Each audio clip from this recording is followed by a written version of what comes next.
Last class में हमने 12.1 session complete किया था।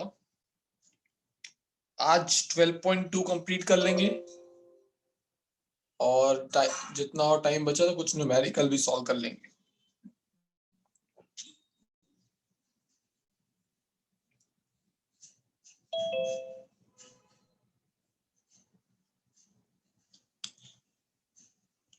चैप्टर नंबर 13 के क्लास अटेंड किए आप लोगों ने? केटीजी। हाँ सर। Yes sir. ओके, बरिश्री यत्वी आप लोगों ने किए चैप्टर 13 की क्लास? नहीं सर। बाकी है। 3 स्लॉट्स हो गए हैं, एक वेडनेसडे को ही बचा है स्लॉट।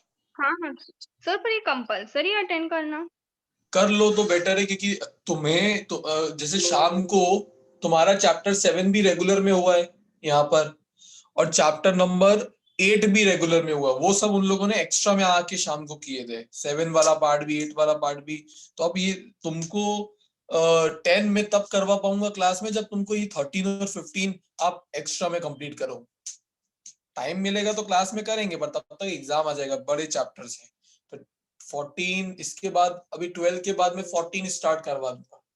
तो 13 और 15 एक बार करके, 13 एक क्लास का चैप्टर है, सिर्फ एक स्लॉट में आके खत्म कर सकते हो। तो बाद में जब हमारे पास टाइम मिलेगा क्लासेस में तो हम वहां पर भी कर लेंगे। 2 बार सुनना खराब नहीं होता है, बट एटलीस्ट एक बार किया हुआ होना चाहिए आपका। तो 14 ऑसिलेशंस है। यस, 14 ऑसिलेशंस है। तो ऑसिलेशंस वेव में से 13 का अगर आपको ऐसा, 15 तो आपको रेगुलर में करना है, सॉरी एक्स्ट्रा वाले स्लॉट में। 13 तो चलो मैं फिर भी आपका कुछ फ्यूचर में कर पाऊं रेगुलर में। 15 वाला जो 4 स्लॉट्स दिए हैं आपको, एक तो हो चुका था, उत्तरायण पे था, 3 प्लीज उसमें से जाके किसी भी एक स्लॉट में अटेंड करना। वो भी 2 दिन ही रखे हुए हैं, 3-3 घंटे की क्लासेस हैं।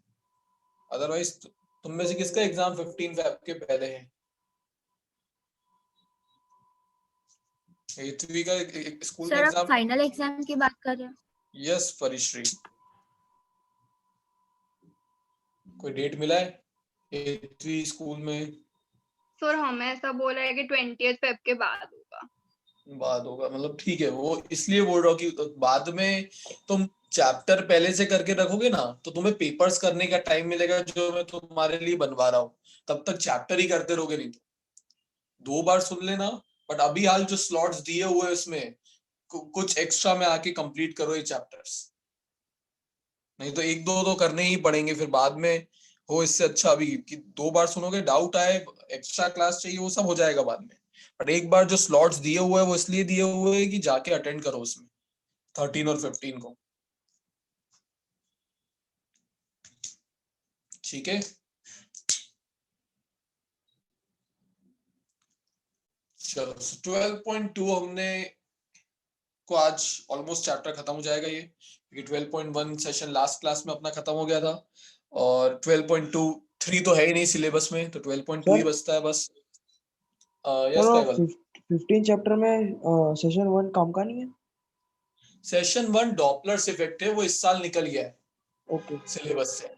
तो सबसे इजीएस्ट सेशन होता था चैप्टर 15 का, और स्कोरिंग वो वाला पार्ट इस साल सिलेबस से निकाल दिया है आपके।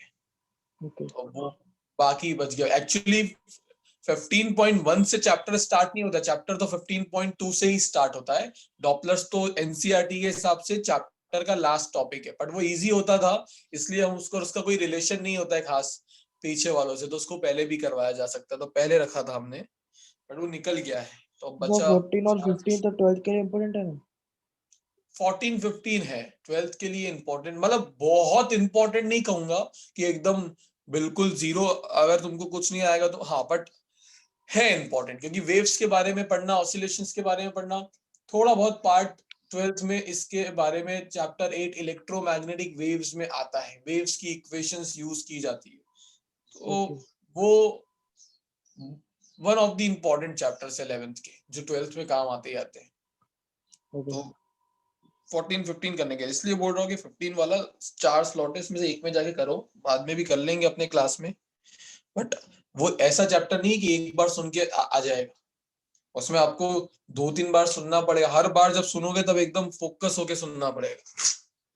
वो हमारे लिए खराब ही है कि सीबीएसई ने इस चैप्टर को आखिर में जाके रखा हुआ। तब तक हम तो हार ही मान चुके होते 11 से, तब तो वो पढ़ाना साले स्टार्ट करते। तो टीचर वाला एडवाइस दे रहा हूँ, ये जितने भी स्लॉट्स है उनमें जहाँ फ्री हो जा जाके अटेंड कर लो। चीजें एक बार नहीं 2 बार सुनोगे 3 बार सुनोगे तो ज्यादा दिमाग में बैठेगी। सर चैप्टर 15 का अभी आने वाला है या अभी कंटिन्यू है? 15 का एक स्लॉट हो गया है, पीडीएफ में जाके देखना 3 स्लॉट्स और दिए मैंने, मतलब 3 बार चैप्टर और हम करवा रहे हैं अलग अलग टाइमिंग्स पे। Yes sir. तुम्हें जो सूट होता है उसमें से देख लेना। Okay sir. तो वो पीडीएफ में टाइमिंग्स भेजे हुए थे, लीना वो हमने ग्रुप पे शेयर किया होगा। चलिए, सो 12.2 थर्मो। अब बेसिकली हमको प्रोसेसेस के बारे में पढ़ना है। तो थर्मोडायनेमिक प्रोसेसेस कौन कौन सी होती है, तो नाम कौन कौन से बताते चले जाओ।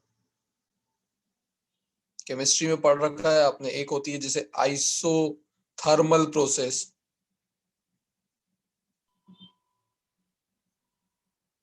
Second isochoric, third isobaric, and fourth one is adiabatic process। ये चारों प्रोसेस को हमको डिटेल में पढ़ना है इस सेशन के अंदर।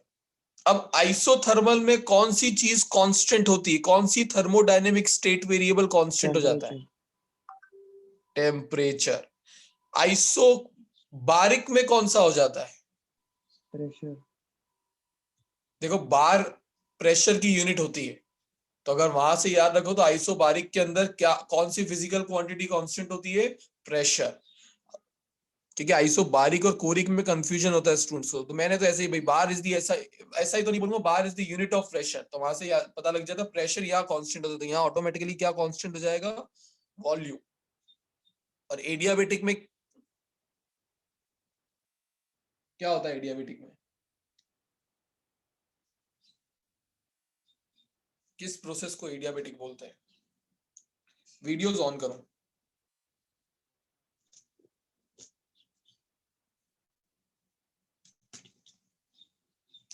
ओह एथवी तो नासा से आएगी। ये एथवी है। एथवी एडियाबेटिक प्रोसेस तो बता दे। सर जिसमें हीट फ्लो ना हो, हीट एक्सचेंज ना हो, तो when there is no exchange of heat हम बोलते हैं process is adiabatic, and in that case delta Q क्या होता है? 0। तो ये आपको सबसे पहले प्रोसेस को समझने के लिए आपको ये पता होना जरूरी है कि किस प्रोसेस में कौन सी थर्मोडायनेमिक स्टेट वेरिएबल कांस्टेंट होता है। कोई भी न्यूमेरिकल करोगे, कोई भी एप्लीकेशन बेस्ड क्वेश्चन करोगे थर्मोडायनेमिक्स का, तो पहले तो आपको उसका स्टेटमेंट पढ़ के ये पता लगाना पड़ेगा कि कौन सी प्रोसेस की बात की गई है।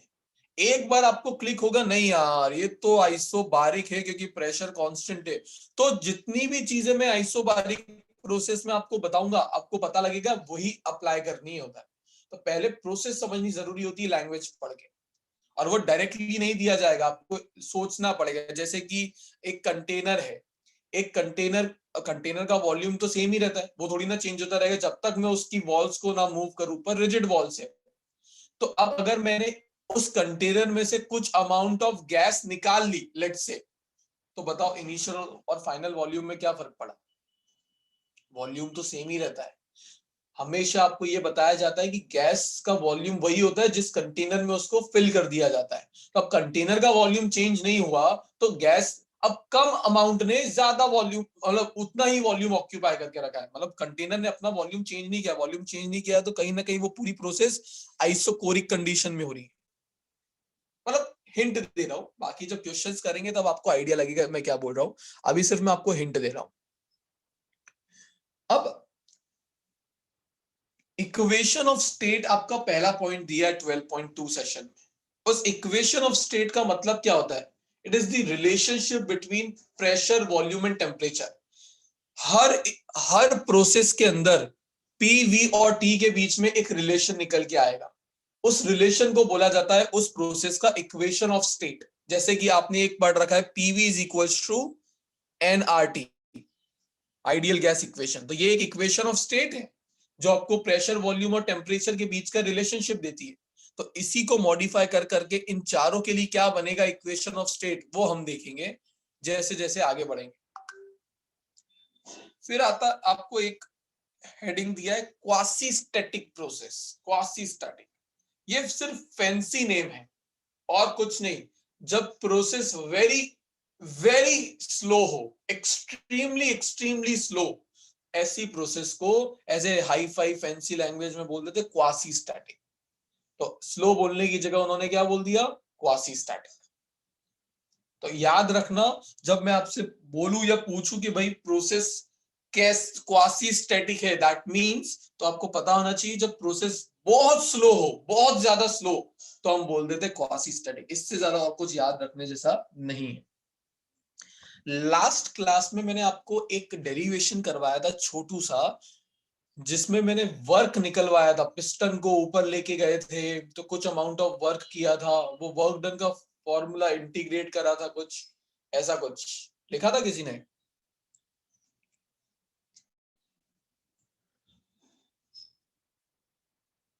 ऐसा integration pressure into volume PDV from V1 to V2, ऐसा मैंने एक वर्क का डेरिवेशन छोटू सा करवाया था जब आपको मैं सीपी और वो वाला पार्ट बता रहा था कि why CP is greater than CV और ये सब करवाते वक्त। चलो, तो मैं एक बार वापस से डिराइव करवा देता हूँ। बहुत बड़ा तो है नहीं, तो अगर याद ना आ रहा हो तो इतना मैं सोशल वर्क कर देता हूँ। सपोज करो एक कंटेनर है जिसके अंदर आपने गैसेस फिल कर दिए, कोई गैस फिल कर दी, और इसका यहां पर एक पिस्टन लगा हुआ है। अब इनिशियली गैस ने इतना वॉल्यूम ऑक्यूपाई करके रखा है, तो मैं बोलता हूं इसका इनिशियल वॉल्यूम क्या है? V1। अब गैस अगर इस पर कुछ ऊपर की तरफ प्रेशर लगाए तो बिकॉज ऑफ दैट प्रेशर इसका फर्दर ऊपर की तरफ मूवमेंट हो सकता है। तो क्या होगा? ये ऊपर की तरफ कुछ डिस्प्लेस करेगा। कितना डिस्प्लेस किया होगा? लेट्स से टोटल ये x डिस्प्लेस हुआ ऊपर की तरफ। तो इस गैस ने इसको ऊपर भेजने के लिए कितना वर्क किया होगा, वो वर्क हमें निकालना है। और फाइनली जब ये पिस्टन इधर गया होगा तो अब वॉल्यूम V1 से चेंज होके कितना हो गया होगा? V2। अब देखो यहां पर, यहां से यहां तक मैं डायरेक्ट वर्क नहीं निकालूंगा। मैं बोलूंगा कि अगर यहां पर इतने से डिस्प्लेसमेंट की बात करूं dx, तो कुछ small amount of work done हुआ होगा। अगर मुझे सिर्फ dx डिस्प्लेसमेंट मूव कराना होता इस पिस्टन को, तो कितना वर्क करता मैं? Force into small displacement. अब फोर्स का formula we know that pressure is force per unit area. तो फोर्स का फॉर्मूला क्या हो जाएगा? Pressure into area into dx। ये आ गया dw आपका, स्मॉल वर्क डन। अब देखो एरिया क्या है, ये वाला पार्ट, ये पूरा एरिया था और dx ऊपर डिस्प्लेस करवा दिया, तो एरिया इंटू लेंथ वॉल्यूम बन जाता है। तो यहां पर P एरिया इंटू लेंथ हो गया dv और ये हो गया dw। तो इस पिस्टन को dx डिस्प्लेस करवाने के लिए जो स्मॉल वर्क करना पड़ा गैस को, वो क्या था? pdv। मतलब आपको यहां से वर्क डन का एक और फॉर्मूला क्या मिला? Pressure into change in volume. ये बड़ा इंपॉर्टेंट है। अब अगर मुझे टोटल वर्क निकालना होता तो मैं बोलता इसको इंटीग्रेट कर दो from initial volume to final volume. तो इंटीग्रेट करोगे तो क्या आ जाएगा? Total work done. ये आपका फॉर्मूला बन जाता है वर्क डन का फ्रॉम V1 टू V2।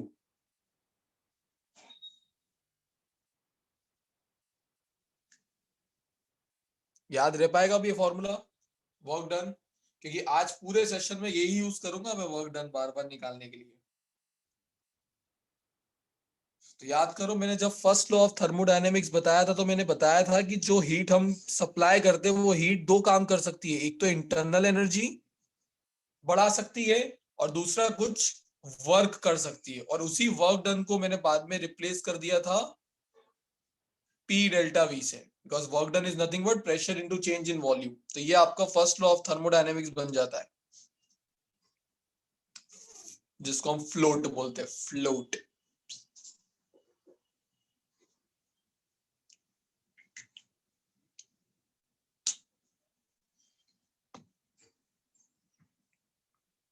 कुछ डाउट अभी तक?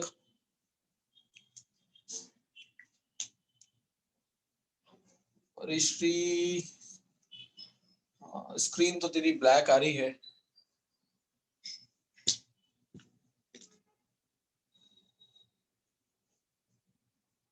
ठीक है, अब देखो, चलो अगर हो जाए तो देखना। अब एक और फैंसी नेम है, जैसे एक्सट्रीमली स्लो प्रोसेस हो तो हम क्या बोलते हैं, क्वासी स्टैटिक। वैसे ही नॉर्मली हम क्या बोलते थे कि अगर ग्राफ वेलोसिटी वर्सेस डिस्प्लेसमेंट का हो तो VX graph, velocity versus time का हो तो VT graph, acceleration versus time का एटी ग्राफ। तो यहां पर हमको प्रेशर वर्सेस वॉल्यूम के ग्राफ बनाने होते हैं। बट ये भी लोग समझदार है, ये नहीं बोलते पीवी ग्राफ, ये इसको बोलते इंडिकेटर डायग्राम्स। मतलब यहाँ पर भी एक थोड़ा फैंसी नेम लेके आ गया, बोले ग्राफ बनाएंगे प्रेशर वर्सेस वॉल्यूम का, पर बोलेंगे नहीं पीवी ग्राफ, बोलेंगे क्या, इंडिकेटर डायग्राम। नहीं तो पता नहीं लग जाएगा तुम्हें किसकी बात कर रहे हैं। तो अब पता होना चाहिए तुम्हें कि इंडिकेटर डायग्राम की बात की जाए कभी भी सिलेबस किसी भी क्वेश्चन में, तो वो बेसिकली पीवी ग्राफ की बात कर रहे हैं, प्रेशर वर्सेस वॉल्यूम के ग्राफ की, जिसके वाई एक्सिस पे होता है प्रेशर और एक्स एक्सिस पे होता है वॉल्यूम।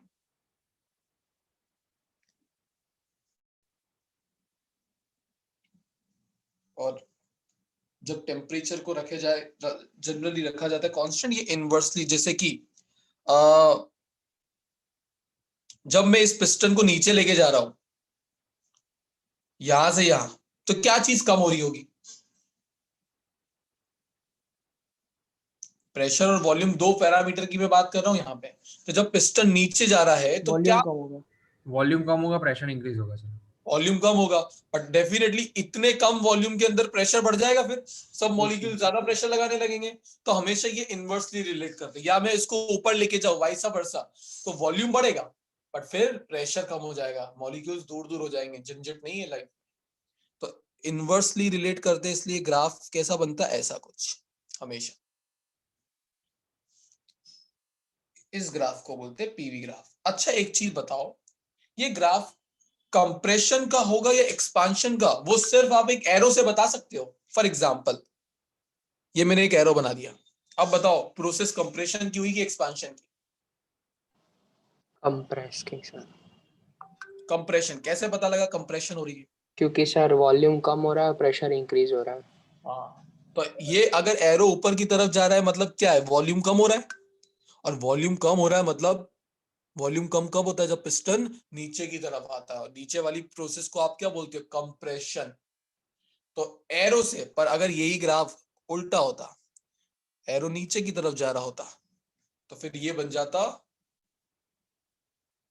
एक्सपांशन और ये बन गया कंप्रेशन।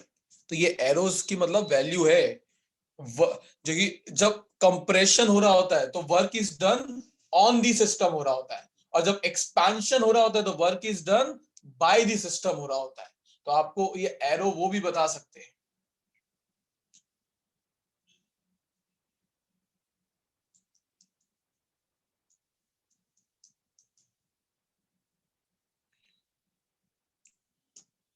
अब जब ये ग्राफ की बात होती है तो ग्राफ के लिए दो केस तो हमेशा आते ही है। चैप्टर 3 ग्राफ पढ़ते से हमको पता लगना चाहिए कि ग्राफ की बात होते थे दो, मतलब टॉपिक्स तो आते ही आते हैं ग्राफ को सॉल्व करने के लिए। कौन से, मतलब जब भी ग्राफ आता है, ग्राफ को देख के सबसे पहले क्या दिमाग में आता है? Area displacement area under the graph. और दूसरा कंसेप्ट क्या होता था ग्राफ के लिए? स्लोप। कोई भी ग्राफ हो, स्लोप और एरिया अंडर दी ग्राफ तो आएगा ही आएगा। तो ये तो आपको एकदम क्लिक करना चाहिए, लाफा मार दो खुद को ऐसे, एक जैसे ग्राफ दिखे लाफा मार देना। लाफे से याद आ जाएगा तुम्हें कि नहीं स्लोप और, यहाँ इसलिए माना था मैंने कि स्लोप और एरिया अंडर दी ग्राफ मुझे याद रखना था। तो स्लोप का फॉर्मूला जनरल क्या होता था? In general what is slope? tan theta sir. tan theta या delta y by delta x, change in y coordinate divided by y1 change minus in y1 x coordinate. divided by यहां पे क्या हो जाएगा? y coordinate का change क्या है? y coordinate का चेंज क्या है? प्रेशर। और x कोऑर्डिनेट पे क्या चेंज आ रहा है? वॉल्यूम। तो delta p by delta v, या डेल्टा वो बहुत छोटा कर दिया जाए तो वो कन्वर्ट हो जाता है डिफरेंशिएशन में।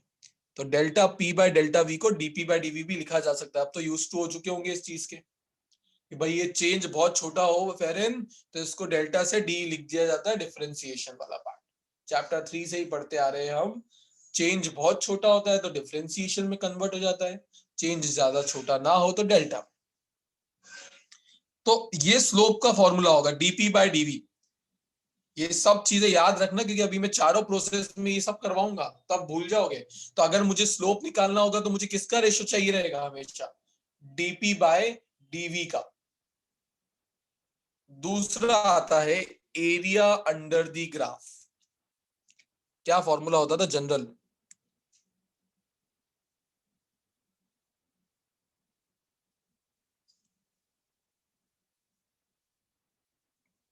कैसे निकालते थे? Area under the velocity time graph represents, 1 marker question है, नहीं दे पाया तो कट गया स्कूल में exam. What is area under the velocity time graph represent?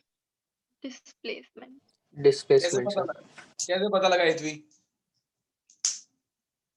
Velocity into time. तो मतलब एरिया अंडर द ग्राफ का फॉर्मूला जनरल क्या होता था? Quantity on Y axis multiply by quantity on x axis. जब मैंने आपसे वेलोसिटी टाइम ग्राफ बोला तो आपने क्या किया? वेलोसिटी इनटू टाइम किया, तब पता लगा कि वो डिस्प्लेसमेंट होगा। वैसे ही यहां पर जब मैं एरिया अंडर द ग्राफ की बात करूंगा तो वो क्या होगा? Pressure into volume. और pressure into volume, pressure into volume, pressure into volume देता क्या है? वर्क। Work done. तो अगर आप किसी इंडिकेटर डायग्राम का एरिया निकाल के बैठ जाओ, ये एरिया होता है, ये वाला पार्ट एरिया होगा, एरिया अंडर द ग्राफ। तो अगर ये एरिया आप कैलकुलेट करके बैठ जाओ तो ये एरिया क्या रिप्रेजेंट करेगा? Work done. अब अगर मैं कंप्रेशन वाली प्रोसेस का एरिया निकाल रहा हूं, कंप्रेशन वाली प्रोसेस का ये, तो वो वर्क डन कौन सा होगा? Work done on the system. और अगर एक्सपांशन वाली प्रोसेस का एरिया निकालू, इसका एरिया, तो वो क्या हो जाता है? Work done by the system. तो वर्क तो निकलेगा एरिया से, पर वो वर्क कौन सा होगा वो डिपेंड करता है प्रोसेस कंप्रेशन की है एक्सपांशन की। समझ में आया? तो एक चीज याद क्या रखोगे कि भाई area under the PV graph represents work done. Now work done दो टाइप के पॉसिबल है चैप्टर में, ऑन दी सिस्टम भी पॉसिबल है, बाय दी सिस्टम भी पॉसिबल है। वो डिपेंड करता है प्रोसेस कंप्रेशन की है एक्सपांशन की। वो एरो से पता लग जाएगा। एरो कंप्रेशन का मतलब होता है वॉल्यूम का कम होना, वॉल्यूम कम हो रहा है मतलब एरो ऊपर जा रहा है, वॉल्यूम का बढ़ना मतलब एक्सपेंशन। कोई भी डाउट है पूछ लेना। क्लियर है? अच्छा, इस चैप्टर में क्योंकि वॉल्यूम चेंज हो रहा है तो आपको चैप्टर नंबर 9 में 3 टाइप की इलास्टिसिटी बताई गई थी। Young's modulus, bulk modulus, shear modulus. ये 3 टाइप के होते थे। उसमें से बल्क मॉड्यूलस का फॉर्मूला होता था कि भाई लॉन्गिट्यूडनल नहीं, volumetric stress divided by volumetric strain. Stress का फॉर्मूला होता था फोर्स पर यूनिट एरिया, और स्ट्रेन वॉल्यूमेट्रिक स्ट्रेन होता था change in volume divided by original volume. तो ये फोर्स पर यूनिट एरिया क्या बन जाता है, प्रेशर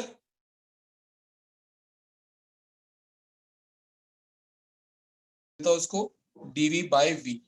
मतलब अगर इस पर्टिकुलर सेशन में मुझे बल्क मॉड्यूलस कहीं निकालना हो, इलास्टिसिटी कहीं निकालना हो, तो मैं ये रेशियो बनाऊंगा dp divided by dv into V, या इसको ऊपर लिख दूं तो v dp बाय dv, ये लिख के रखो।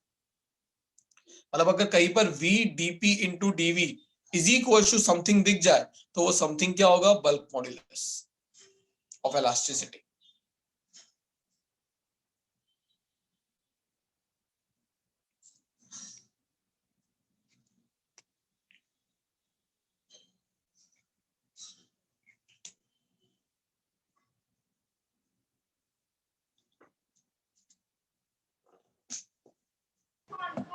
Sir yes sir bulk modulus एक बार एक्सप्लेन करो ना फिर से। बल्क मॉड्यूल चैप्टर 9 का पार्ट था जहां पे हमने स्ट्रेस और स्ट्रेन पढ़े थे। अब स्ट्रेस का मतलब होता था restoring force per unit area, और स्ट्रेन का मतलब होता था change in dimension divided by original dimension. जैसे कि अगर मैं किसी चीज को बार बार स्ट्रेच अनस्ट्रेच करके उसके डायमेंशन की लेंथ वाले डायमेंशन को बढ़ा दूं थोड़ा सा, तो डायमेंशन में चेंज कितना आया, डेल्टा एल, और ओरिजिनल डायमेंशन क्या था, एल, तो ये हो जाता था लॉन्गिट्यूडनल स्ट्रेन। स्ट्रेन का जनरल फॉर्मूला होता था change in dimension divided by original dimension. अब ये भी तीन टाइप के होते हैं, ये भी तीन टाइप के होते हैं, डिपेंड करता है कौन से डायमेंशन की आप बात कर रहे हो। मैं वॉल्यूम की बात कर रहा हूं, तो अगर एक बड़ा सा बलून है या कुछ है ऐसा स्फीयर जिसको मैं अंदर की तरफ कंप्रेस करूं, तो इनिशियल वॉल्यूम v था, पर मैंने अंदर कंप्रेस किया तो उसका वॉल्यूम कुछ कम हो गया। कितना कम हुआ, डेल्टा v। तो डेल्टा v बाय v ये कौन सा स्ट्रेन होता है, वॉल्यूमेट्रिक स्ट्रेन। तो long volumetric stress divided by volumetric strain के रेशियो को बोला जाता था बल्क मॉड्यूलस। स्ट्रेस होता है force by area, restoring force per unit area. Strain volume से रिलेटेड क्या होगा, change in volume divided by original volume. इसको लिख दिया मैंने प्रेशर। अब P लिखूं या डीपी, स्मॉल चेंज होगा तो डीपी लिख दिया, वॉल्यूम का भी स्मॉल चेंज होगा तो डीवी लिख दिया, और ओरिजिनल वॉल्यूम। अब ये इसको ऊपर भेज दूंगा तो ये एक्सप्रेशन बन जाएगा, और ये बल्क मॉड्यूलस का फॉर्मूला बन जाता है इस चैप्टर में। Okay sir. चलो, तो बेसिकली मैंने ग्राउंड वर्क बता दिया आपको सब कुछ। अब मैं प्रोसेसेस में ये सब चीजें अप्लाई करूंगा कि आइसोथर्मल एडियाबेटिक में क्या होता है। तो ये आपको याद रखना है, निकाला जाएगा एरिया अंडर द ग्राफ इस तरीके से निकाला जाएगा, बल्क मॉड्यूलस इस तरीके से निकाला जाएगा किसी भी प्रोसेस का। और वर्क डन का फॉर्मूला ये होगा integration P DV from v1 to v2। तो एक फ्रेश पेज पे जहां लिख रहे हो वहां पर ऐसे ऊपर 1 2 3 4 किसी एक फॉर्मूला स्लोप का लिखो, which is dp by dp या del p by del v। ये दूसरा एरिया अंडर द ग्राफ लिखो, एक वर्क डन का लिखो, और एक बल्क मॉड्यूलस का लिखो। ये चारों लाइन से लिख के रखो, सो दैट जब मैं आपको प्रोसेस समझाऊं और पूछूं कि भाई बल्क मॉड्यूलस निकालना है तो आपको पता होना चाहिए किसको सब्जेक्ट बनाना है, स्लोप निकालना है तो किसको सब्जेक्ट बनाना है।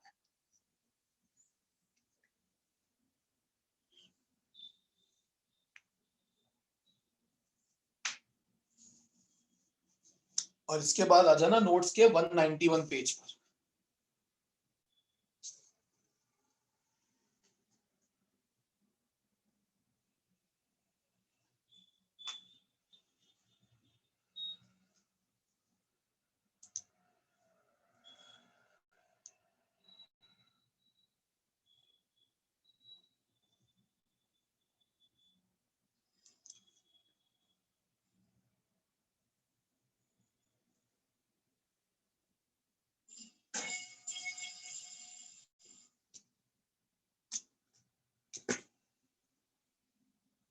करें स्टार्ट।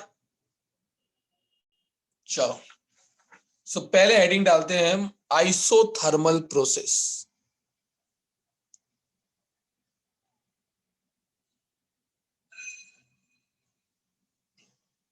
अब आइसोथर्मल प्रोसेस बोलते से पहली चीज क्या दिमाग में आनी चाहिए सबके? Temperature constant. Temperature constant. Process का नाम लेते से क्लिक होना चाहिए कि भाई आइसोथर्मल है, इसमें तो टेम्परेचर कांस्टेंट होगा, तो टेम्परेचर शुड बी कांस्टेंट। ये पहली चीज दिमाग में आनी चाहिए। प्रोसेस को आइसोथर्मल होने के लिए ये क्वांटिटी तो कांस्टेंट होनी जरूरी है, बाकी सब बाढ़ में जाए। नेक्स्ट, अगर मुझे एक प्रोसेस को आइसोथर्मल बनाना है, टेम्परेचर कांस्टेंट रखना है, तो उसकी कंडीशंस क्या होगी? तो दो कंडीशंस है। पहली, वॉल्स कैसी बना दी जाए? लीजिए। टेम्परेचर कांस्टेंट रखने के लिए आपको सिस्टम की हीट सराउंडिंग में नहीं जानी चाहिए, सराउंडिंग की सिस्टम में नहीं आनी चाहिए, तभी टेम्परेचर कांस्टेंट रहेगा। ऐसी कौन सी वॉल्स कर सकती है आपके लिए? Boundary walls. दो टाइप की थी, लास्ट क्लास में बताई थी। कौन सी टाइप की वॉल्स करती थी? Boundary walls. मैंने बताया था जिस सिस्टम की, जिस यूनिवर्स के जिस हिस्से की हम स्टडी कर रहे हैं वो सिस्टम होता है, उसको छोड़ के डायथर्मिक और एडियाबैटिक। हाँ, तो एडियाबेटिक वॉल्स। एडियाबेटिक को मैंने और क्या बताया था? Non conducting. Yes, heat conduct नहीं होनी चाहिए, तो वॉल्स शुड बी एडियाबेटिक। ऐसे बोलना नहीं है। तो वॉल्स एडियाबेटिक या इंसुलेटेड वॉल्स होनी चाहिए, जो सिस्टम की हीट सिस्टम में रखे, सराउंडिंग में ना जाने दे, तभी तो टेम्परेचर को कांस्टेंट रख पाएंगे। तो ये पहली कंडीशन होती है। या दूसरी, प्रोसेस क्वासी स्टैटिक होनी चाहिए। क्वासी स्टैटिक का मतलब slow process. Extremely slow process. उससे होगा क्या? देखो, जब आप कंप्रेशन करते हो या एक्सपांशन करते हो तो सिस्टम की हीट या तो बढ़ेगी या कम होती है। कंप्रेशन के वक्त बढ़ रही होती है और एक्सपांशन के वक्त कम हो रही होती है। अब अगर हीट कम हो रही है तो टेम्परेचर गिरेगा, बढ़ेगा, और हमको तो टेम्परेचर को कांस्टेंट रखना है। तो हम करेंगे क्या? सपोज करो कि इस पिस्टन को मैं नीचे लेके जा रहा हूं, कंप्रेस कर रहा हूं। अगर मैं कंप्रेस करूंगा तो थोड़ी हीट बढ़ रही है, work done on the system हो रहा है। अगर हीट बढ़ रही है तो टेम्परेचर बढ़ेगा। बट मैं प्रोसेस को इतना स्लो रखूंगा कि जो टेम्परेचर बढ़ा है उस वक्त क्या करेंगे हम? वॉल्स को कंडक्टिंग रखेंगे।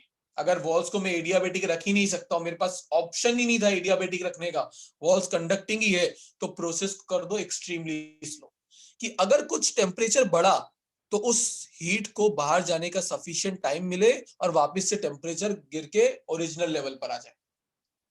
वापस से रिपीट करता हूं, अगर मुझे बोल दिया जाए कि मैं अब तुम्हारे पिस्टन की वॉल्स एडियाबेटिक नहीं हो सकती, उसमें से हीट आ जा सकती है, तो फिर प्रोसेस कैसी कर दो? Extremely slow. उससे होगा क्या? अगर टेम्परेचर बढ़ा, हीट बढ़ी, तो उस हीट को सफिशिएंट टाइम मिले बाहर जाने का, तो बढ़ के वापस वो कम होके वापस से अपने पुराने वाले वैल्यू पर आ जाए और टेम्परेचर वापस से वही हो जाएगा, कि टेम्परेचर चेंज नहीं होने देना है। तो अगर प्रोसेस को आप स्लो करोगे तो भी चांसेस है कि आप ये अचीव कर पाओ। ये सिर्फ मैं आपको पढ़ाने के लिए बोल रहा हूं। प्रैक्टिकली आइसोथर्मल प्रोसेस अचीव करना is extremely tough, next to impossible, क्योंकि टेम्परेचर को कांस्टेंट रखना बहुत टफ होता है। आप कुछ भी करोगे, टेम्परेचर हीट कहीं ना कहीं से मिल रही होगी, टेम्परेचर डिस्टर्ब होगा ही होगा। तो बहुत सारे कंडीशंस, जो लोग फैक्ट्रीज इंडस्ट्रीज में काम कर रहे हैं वो लोग जानते हैं कि इस प्रोसेस को अगर टेम्परेचर को कांस्टेंट रखवाना हो तो कितनी मगजमारी है, बहुत मगजमारी होती है। तो इसलिए अगर रखना हो तो कंडीशंस आपको पता होनी चाहिए। या तो वॉल एडियाबेटिक हो, और अगर ऐसा नहीं कर पाए आप, तो आपकी process extremely slow quasi static होनी चाहिए। ठीक है?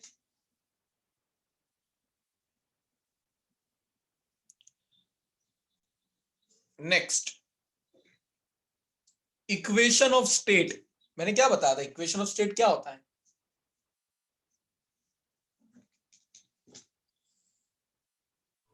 कोई भी स्टेट अचीव है उसकी इक्वेशन। नो, मैंने बताया था इक्वेशन ऑफ स्टेट किन्हीं थर्मोडायनेमिक स्टेट वेरिएबल्स के बीच का रिलेशनशिप होता है। हाँ। कौन से थर्मोडायनेमिक स्टेट वेरिएबल के रिलेशनशिप होता है? Pressure, volume, moles and pressure, volume, temperature. जब पीवीटी के बीच का आप रिलेशनशिप लिखते हो ना इक्वेशन में, उसको बोलते हैं इक्वेशन ऑफ स्टेट। अब वी नो दैट कि भाई आइडियल गैस की इक्वेशन नहीं, for ideal gas equation of state क्या होती है? PV is equal to NRT. But isothermal process बोल के PV is equal to NRT मैंने बोल दिया। क्या एन कांस्टेंट? यस। क्या आर कांस्टेंट? यस। और अगर प्रोसेस ही आइसोथर्मल है तो क्या टेम्परेचर भी कांस्टेंट? यस। तो for this process equation of state क्या बन जाती है? PV is equals to constant. This is the equation of state in isothermal process. अगर आपको पता लग जाए कि प्रोसेस आइसोथर्मल है तो आप PV is equal to constant use कर सकते हो अपनी रिक्वायर्ड क्वांटिटी लाने के लिए, जो हम करेंगे। इसलिए मैं बोल रहा था कि प्रोसेस जानना पहला सबसे इंपॉर्टेंट है, क्योंकि जब प्रोसेस पता लगेगी तभी पता लगेगा कि कौन सी इक्वेशन ऑफ स्टेट आएगी। यहां पे आएगी PV is equal to constant because process isothermal है। क्लियर है? अब बात करते फ्लोट की। फ्लोट क्या होता है? First law of thermodynamics. First law of thermodynamics, जो कि कहता है energy can neither be created nor be destroyed, it can only be converted into one form to another। और इक्वेशन सजेस्ट करती है कि अगर आपने कुछ हीट सिस्टम को दी तो हीट करेगी क्या? या तो सिस्टम का टेम्परेचर बढ़ा सकती है, और आपको पता है temperature is directly proportional to internal energy, तो टेम्परेचर बढ़ा तो इंटरनल एनर्जी भी बढ़ेगी। लास्ट क्लास में ही बात किया था। और चांसेस है कुछ वर्क भी करवा दे, और वर्क डन को क्या लिखते हैं हम? P delta we. अब मैं बोल रहा हूं टेम्परेचर कांस्टेंट है, तो उसके लिए इक्वेशन ऑफ स्टेट क्या बनेगी? Delta Q is equal to P delta V। कैसे पता लगा केवल? क्योंकि इंटरनल एनर्जी तो मतलब कांस्टेंट ही हो जाएगी ना। यस। अगर टेम्परेचर कांस्टेंट है तो इंटरनल एनर्जी कांस्टेंट, और इंटरनल एनर्जी का अगर कांस्टेंट है तो चेंज क्या बन जाएगा?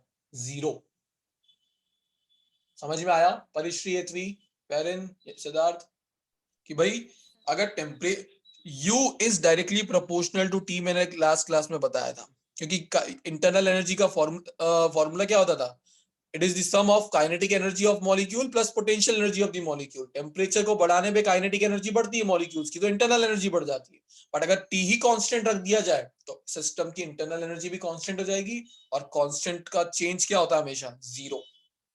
तो ये आपका बनता है first law of thermodynamics in isothermal process, क्योंकि डेल्टा यू हो जाएगा जीरो, या इसको डेल्टा डब्ल्यू ऐसे लिख लो, पता रही डेल्टा डब्ल्यू की वैल्यू है।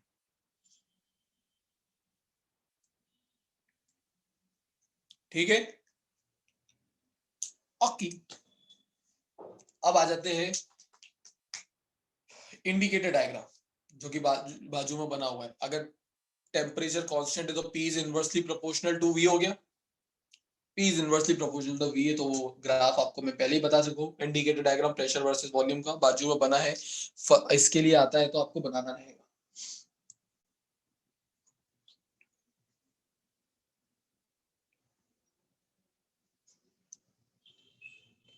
इंडिकेटर ही लिख रहा हूं पीवी की जगह, तो आपको यूज टू हो जाओ। तो ये हो गया प्रेशर, ये हो जाएगा वॉल्यूम, और ग्राफ हो जाता कुछ ऐसा। अभी मैंने जनरल बना दिया है। कंप्रेशन हो, एक्सपांशन हो, तो फिर आपको एरोज लगाने रहेंगे, जो कि होता है। तो या तो इधर एरो होगा या ऊपर एरो होगा। अब आते हैं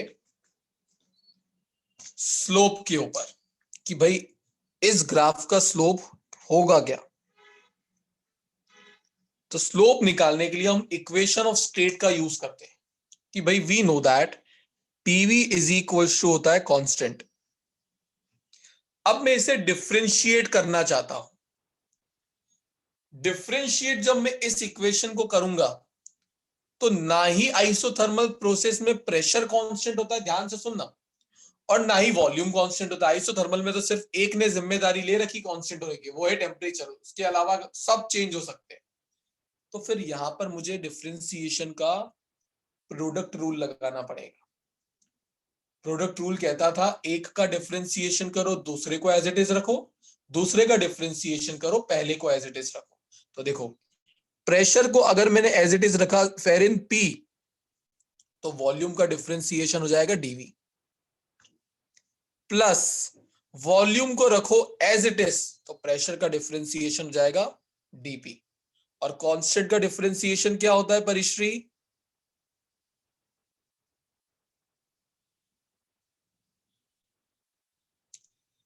परिश्री परिश्री गायब हो गई, बोल दे फेरिन, तू ही बोल दे। सर 0। जीरो, ये हो गया जीरो। कांस्टेंट तो डिफरेंस है जीरो होता है। अब देखो अगर मैं एक टर्म को उधर भेज देता तो ये ऐसा दिखता। स्लोप निकालने के लिए सब्जेक्ट किसको बनाना जरूरी केवल? अगर स्लोप निकालना है, मैंने 4 पॉइंट लिखवाए थे, डीवी एंड डीपी। एंड नहीं, रेशियो बताओ स्लोप क्या है?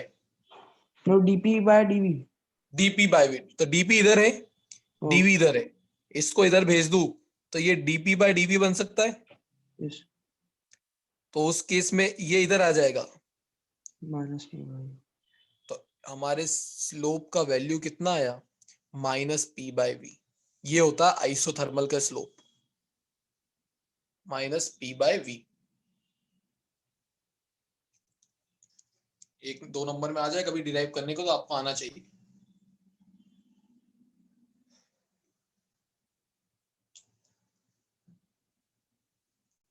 अब एलास्टिसिटी की बात करते हैं, जो कि बल्क मॉड्यूलस होगा।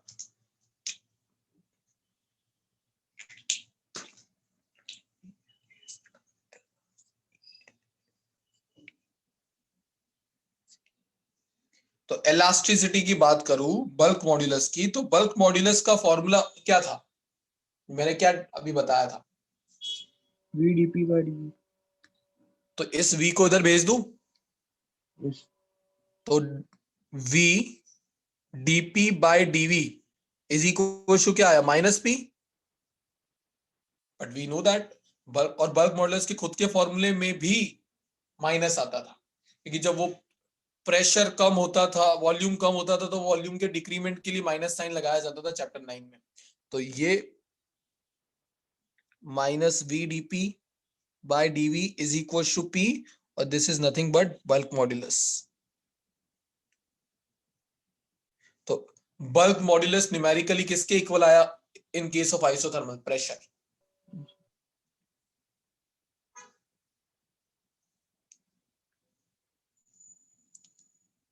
मैंने कहा कि प्रैक्टिकली आइसोथर्मल प्रोसेस कर पाना बड़ा डिफिकल्ट होता है, पसीने छूट जाते हैं टेम्परेचर को कांस्टेंट रखने में। बट नेचुरली हमको कुछ ऐसे केसेस मिले जहां पर टेम्परेचर ऑटोमेटिकली कांस्टेंट होता था। चैप्टर 11 में पढ़े थे हमने, याद है? कहां पर टेम्परेचर कांस्टेंट हुआ करता था? उसमें एक खास टाइप की हीट हम प्रोवाइड करते थे, जिसको बोलते हैं हिडन हीट बोलते थे। लेटेंट। Yes, latent heat. तो लेटेंट हीट के वक्त होता क्या था? फेज फेज चेंज नहीं होता था। मतलब जब तक 0 डिग्री वाली आइस 0 डिग्री वाटर में कन्वर्ट नहीं हो जाती, तब तक सिर्फ फेज चेंज हो रहा होता था। तो देख लो ना, 0 डिग्री टेम्परेचर चेंज हुआ, ग्राफ मैंने बताया था, ऐसे जाते थे ग्राफ, ऐसे ऐसे ऐसे ऐसे ऐसे सीढ़ियों की तरह। ये वाला पार्ट क्या बताता था कि भाई इस जगह पर जो आप हीट दे रहे हो वो सिर्फ फेज चेंज कर रही है, टेम्परेचर को बढ़ने नहीं दे रही है। 0 डिग्री का 0 डिग्री पे रखा था। तो एग्जांपल हो गया ना आइसोथर्मल प्रोसेस का, बॉइलिंग एंड मेल्टिंग। जो ये बॉइलिंग और मेल्टिंग की प्रोसेस होती है वो आइसोथर्मल का ही एग्जांपल है, कि सिर्फ फेज चेंज हो रहा था। 100 डिग्री पर जो वाटर है वो जब तक 100 डिग्री स्टीम में कन्वर्ट नहीं हो जाएगा तब तक टेम्परेचर चेंज नहीं होता था, सिर्फ फेज चेंज होता था। एक बार पूरी तरीके से वो स्टीम में कन्वर्ट हो गया, फिर टेम्परेचर बढ़ने लगता था।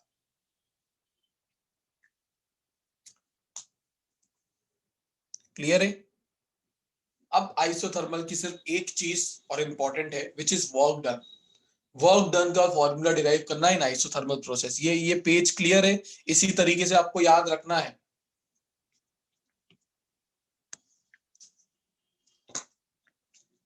चलो तो वर्क डन का फॉर्मूला करते हैं, डिराइव।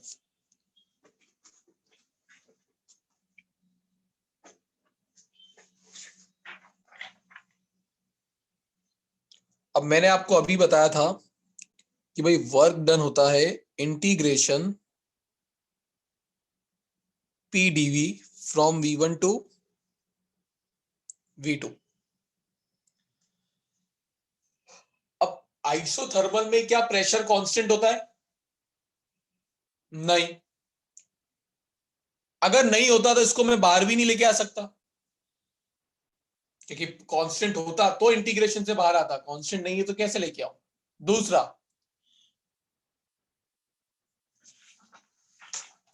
अगर x dx का इंटीग्रेशन करते हो तो फॉर्मूला क्या बनता है?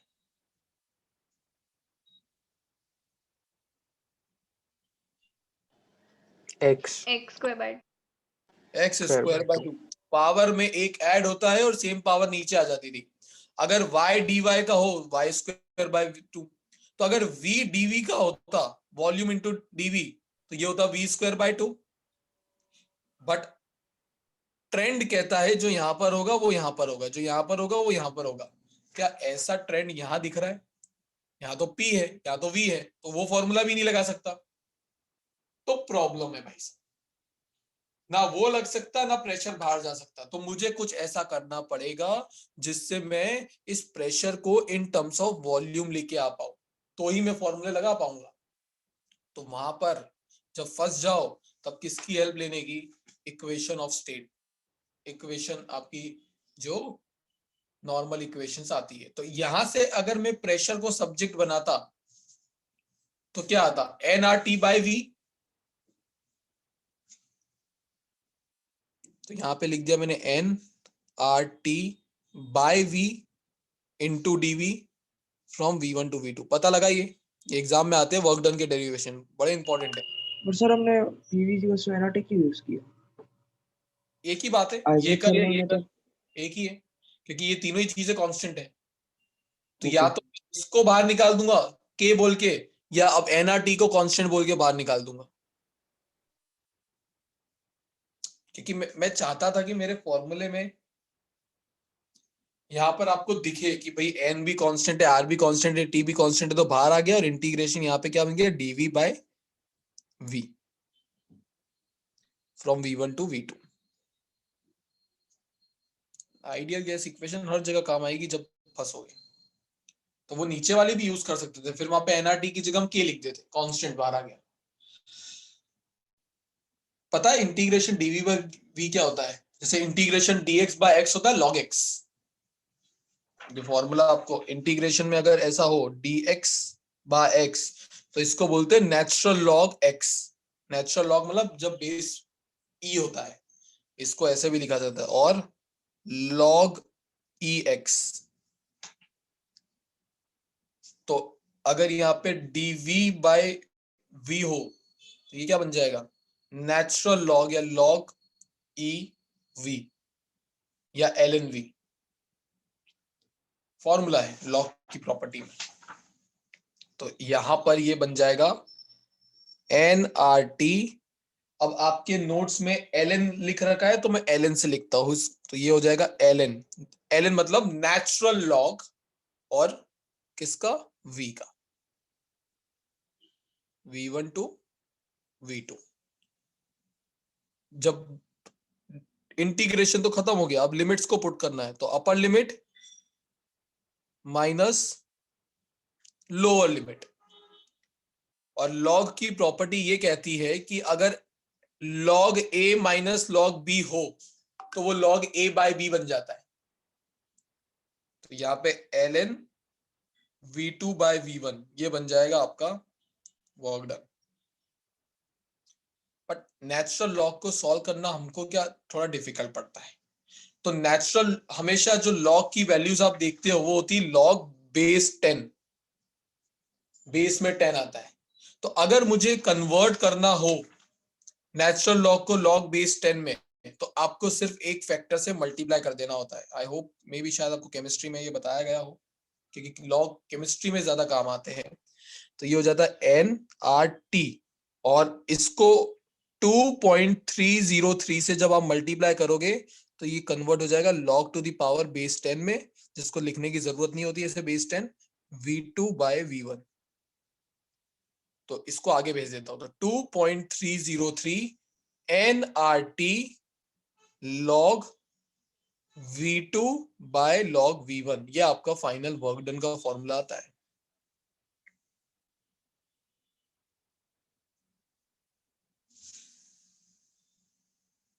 इजी, 2 फॉर्मूले लगाया मैंने। आपको ये लिख के रख ले, वैसे नोट्स में लिख के दिए बाजू में कि भाई यहाँ पे log a माइनस बी का प्रॉपर्टी लगाया है, और यहाँ पर मैंने dv/dv log का फॉर्मूला, तो लिख के रख लो अगर नहीं याद आते तो बाजू में। बेटर है कि फ्यूचर अंडरस्टैंडिंग के लिए लिख लिया जाए। सर अकॉर्डिंग टू क्वेश्चन में तो एनआरटी तो चाहिए ही ना हमें। हाँ, इसलिए तो मैंने k नहीं रखा। के रखता तो के कांस्टेंट ढूंढते रहते, तो उसकी वैल्यू रखी कि भाई नंबर ऑफ मोल्स दिए जाए, आर दिया जाए, टेम्परेचर दिया जाए, जो कांस्टेंट मेंटेन कर रखा है प्रोसेस में, तो आप ये वर्क निकाल सकते हैं। अच्छा, एक चीज, इक्वेशन ऑफ स्टेट क्या थी? PV equal to constant. तो मैं इसको ऐसे लिख सकता हूं, P1V1 is equal to P2V2। ठीक है, तो कांस्टेंट है। तो यहां पे अगर मैं V2/V1 को सब्जेक्ट बनाऊं तो क्या वो P1/P2 आ जाएगा? ये तो क्लियर है ना कि अगर प्रेशर इनटू वॉल्यूम का प्रोडक्ट कांस्टेंट है, तो किसी भी पर्टिकुलर टाइम पर P1V1 is equal to P2V2। तो यहां से V2/V1 को मैंने लिख दिया P1/P2। अब ये मतलब वर्क डन का एक और फॉर्मूला बनाया मैंने इन टर्म्स ऑफ प्रेशर, कि भाई अगर क्वेश्चन में वॉल्यूम दिया ही नहीं होता, प्रेशर दिया होता, तो V2/V1 की जगह क्या लिख देते हैं यहाँ पे? P1/P2।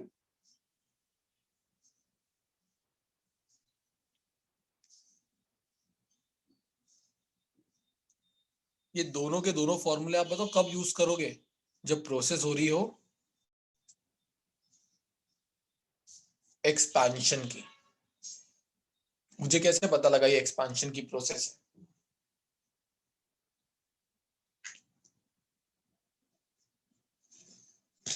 रेशियो से। एक्चुअली रेशियो से नहीं, याद करो जब ये फॉर्मूला मैंने डिराइव करवाया था तो पिस्टन को मैंने किधर लेके गया था? नीचे से ऊपर, हाँ, ऊपर से नीचे। नीचे से ऊपर। तो नीचे से ऊपर आ रही तो प्रोसेस कौन सी थी? वो एक्सपेंशन। ओके। बट अगर यहाँ पे कंप्रेशन की प्रोसेस हो तो क्या चेंजेस आएंगे वो समझ लो।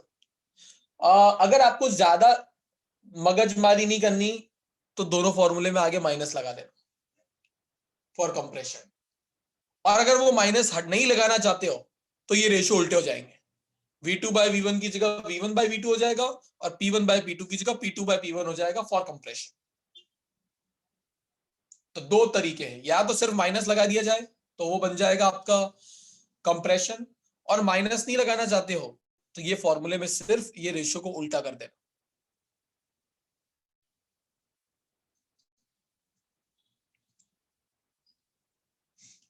नोट्स में दिया होगा, लास्ट लाइन देखो, इफ गैस कंप्रेसेस, तो फॉर्मूला उन्होंने उल्टा कर दिया। तो ये डेरिवेशन आ सकता है एग्जाम में। कंसिडरेशन लिखने रहेंगे आपको, consider N number of mole of ideal gas having conducting walls, वो सब चीजें नोट्स में होती है, इसलिए मैं नहीं लिख रहा।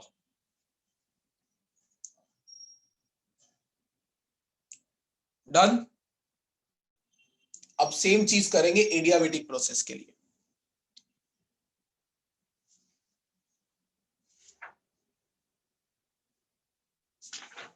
दो ही प्रोसेस है जो सबसे ज्यादा डिटेल में पढ़नी है, बाकी दो तो इतनी डिटेल में नहीं पढ़नी पड़ती है, इजीली हो जाती है, आइसोकोरिक आइसोबारिक वाली।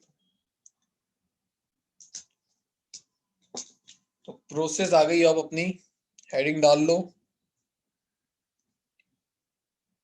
एडियाबेटिक।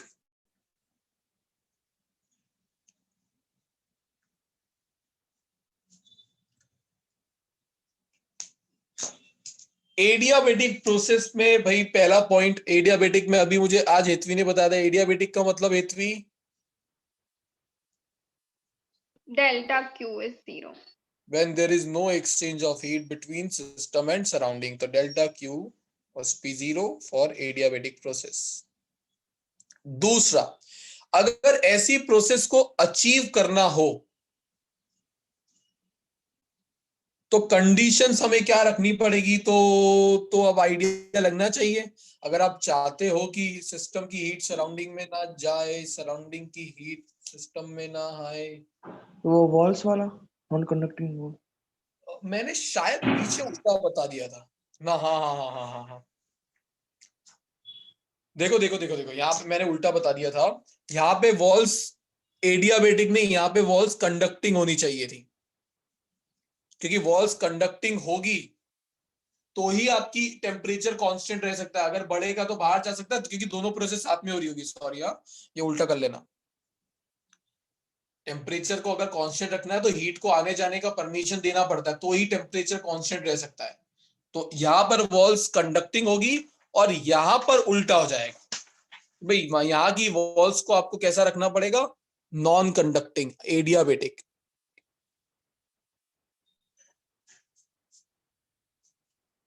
तो यहाँ पे इंसुलेटर कोई तो बता देता उस वक्त जब मैं लिख रहा था। तो adiabatic when there is no exchange of heat between system and surrounding, walls must be adiabatic। ठीक है, बोलो सिद्धार्थ। सर ऐसा कैसे हो सकता है? अगर आप टेम्परेचर एक्सचेंज करवाओगे तो सॉरी मतलब सर वो पुराना पेज करोगे वापस? सर टेम्परेचर कांस्टेंट करने के लिए आपने क्या बोला था? टेम्परेचर प्रोसेस कंप्रेशन की होती है और एक्सपांशन की होती है, तो टेम्परेचर सिस्टम का बढ़ता है या कम होता है? नहीं सर, आपने अभी ऐसा बोला था कि एक्सचेंज करवाना पड़ेगा कुछ टेम्परेचर कांस्टेंट रखने के मैं लिए। वही सर बोल रहा हूँ उल्टा ना आपने। कि अगर तेरा प्रोसेस कंप्रेशन का हो रहा है, सिस्टम की हीट बढ़ रही है, तो सिस्टम का टेम्परेचर बढ़ रहा है।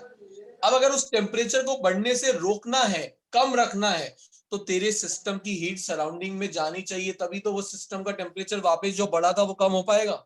ऐसा इक्विलिब्रियम में रहेगा। ओके। हाँ, तो प्रोसेस को रखो स्लो, ताकि हीट को आने जाने का सफिशिएंट टाइम मिले।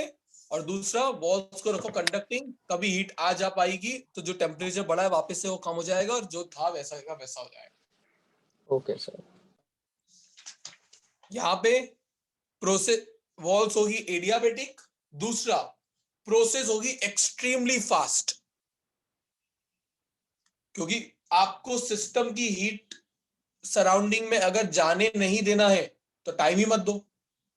इतनी तेजी से नीचे ले जाओ या इतनी तेजी से ऊपर लेके जाओ पिस्टन को कि सिस्टम और सराउंडिंग में हीट को एक्सचेंज होने का बिल्कुल भी समय ही ना मिले।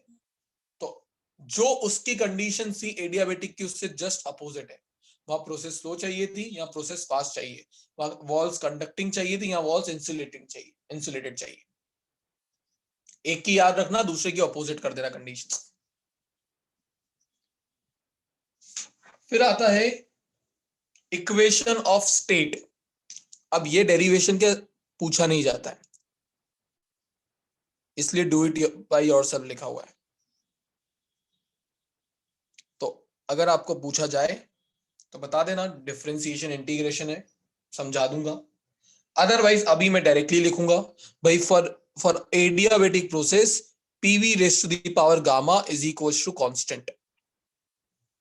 ये होती है इसकी इक्वेशन ऑफ स्टेट, जिसमें गामा क्या होता है, कौन से रेशियो को बोलते हैं gamma? Cp by Cv. Poisson's ratio, उसका नाम होता है Poisson's ratio, Cp by Cv. इस रेशियो को बोला जाता है gamma.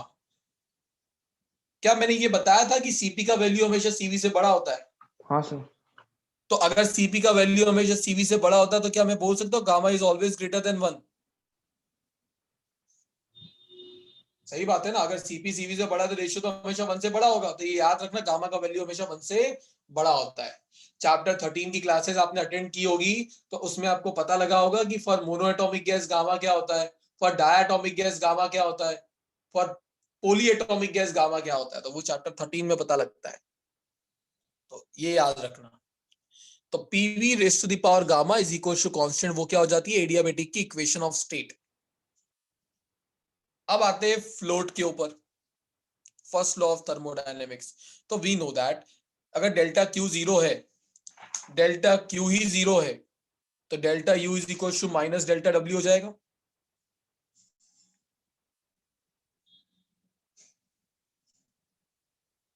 This is the equation of state, equation of state नहीं, this is first law of thermodynamics in adiabatic process. अब आता हूं स्लोप के ऊपर।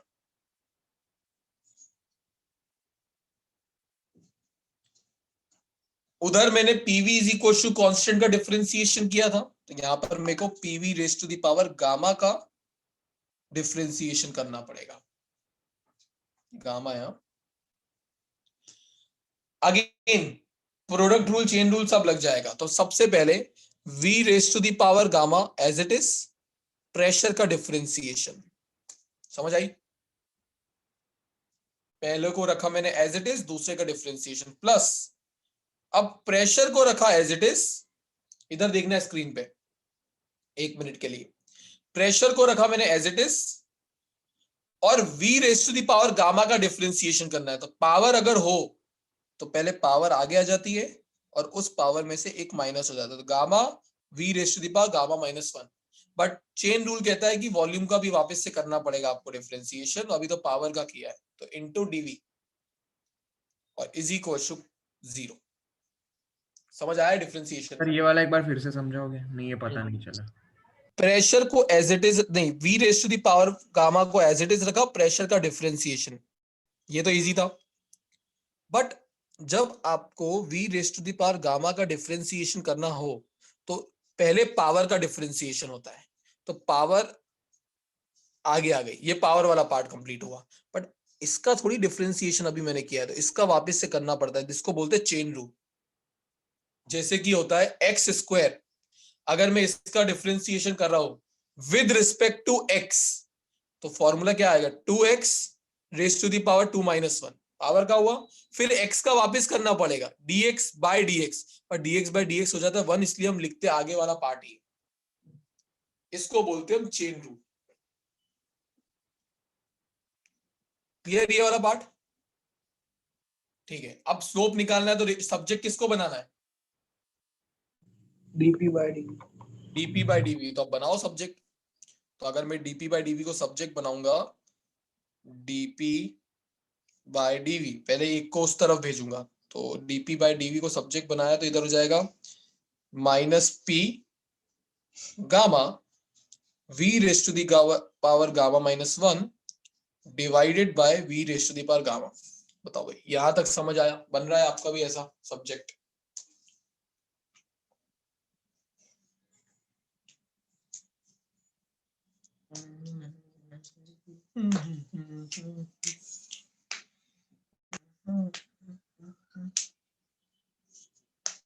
समझ आया? अब देखो, मैं ऊपर वाले टर्म को ब्रेक कर रहा हूं, -p गामा, क्या मैं v raise to the power gamma -1 को v raise to the power gamma dot v raise to the power -1 लिख सकता हूं? बेस सेम होती है तो पावर ऐड हो जाती है, तो वापस से बनेगा तो वही टर्म। इसको अलग करने से फायदा क्या हुआ, v raise to gamma cancel हो गया। कैंसिल हो गया। और किसी की पावर -1 हो तो नीचे जाके +1 बन जाती है, तो dp बाय dv आया कितना,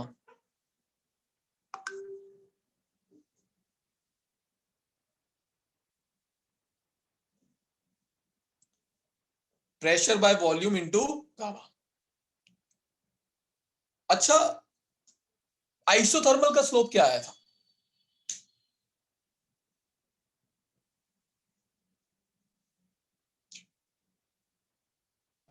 यही सर।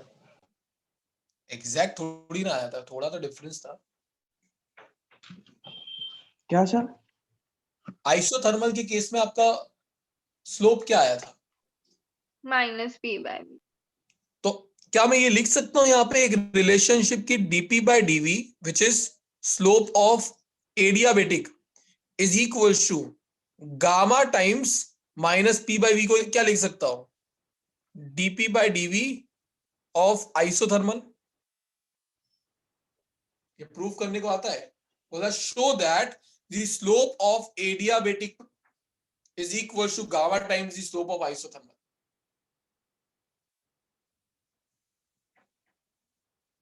समझ आया ये कैसे लिखा मैंने? वापस से देख लो, यहाँ पे स्लोप का वैल्यू आइसोथर्मल में क्या आया था, माइनस पी बाई वी, तो मैं इसको माइनस पी बाई वी को रिप्लेस कर दिया मैंने डीपी बाई डीवी आइसोथर्मल से, एडियाबेटिक एज इट इज। तो किसका स्लोप ज्यादा हुआ, एडियाबेटिक का कि आइसोथर्मल का? एडियाबेटिक का। थर्मल का। आइसोथर्मल का क्या, आइसोथर्मल का एडियाबेटिक का? अरे एडियाबेटिक का स्लोप कब मिलता है, जब आप आइसोथर्मल के स्लोप को गामा से मल्टीप्लाई करते हो। ओके। तो अगर सपोज करो आइसोथर्मल का स्लोप 10 होता और गामा का वैल्यू आपका 2 होता, तो 2 इंटू 10 करोगे तब एडियाबेटिक का स्लोप मिलेगा 20।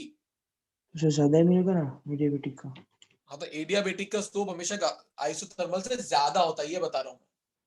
ठीक है, क्या उसके इंडिकेटर डायग्राम में वो झलक रहा है, स्लोप ज्यादा? दोनों के इंडिकेटर डायग्राम, स्टूडेंट को लगता है सर एक ही तो ग्राफ बना है इनवर्सली रिलेशन का, आइसोथर्मल और एडियाबेटिक में, पर क्या उन्होंने स्लोप में वो बात बताई है बनाते वक्त, एक को ज्यादा स्टीप बनाया है? एडियाबेटिक और आइसोथर्मल के इंडिकेटर डायग्राम को देखो नोट्स में, एडियाबेटिक का ग्राफ जो बनाया है वो ज्यादा स्टीप है, ऐसा है एकदम, पर आइसोथर्मल में थोड़ा आरामदायक था, लेटा हुआ था। तो ये क्या बता रहा है, ये स्लोप जिसका जितना ज्यादा स्टीपनेस उतना ज्यादा स्लोप। एरो वाला पार्ट में बता चुका हूं, कंप्रेशन और एक्सपांशन। तो बनाते वक्त आपको ये भी सोचना है, इसका ज्यादा है तो स्लोप ज्यादा बताया भी है। आई समझ? अच्छा, अगर मुझे इलास्टिसिटी निकालनी हो तो मुझे इस v को उधर भेजना पड़ेगा माइनस के साथ, तो माइनस डीपी बाय, अरे ये क्या लिख दिया, माइनस डीपी बाय डीवी, ये माइनस भेज दिया और वॉल्यूम को उधर भेज दिया, ये कितना हो जाएगा, माइनस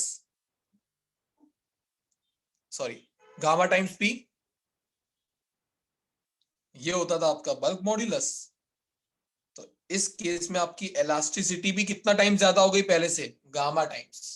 पहले आ रही थी प्रेशर के बराबर, अब आ रही गामा टाइम्स प्रेशर के बराबर, एडियाबेटिक की elasticity.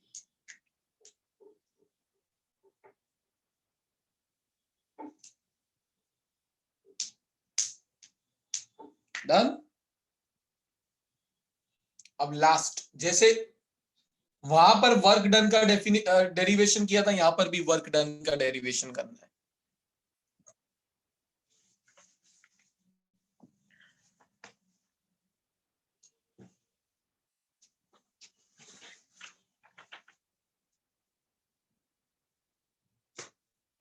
Sir hmm, sir can you just पिछला पेज करो ना, एक बार स्क्रीनशॉट लेना।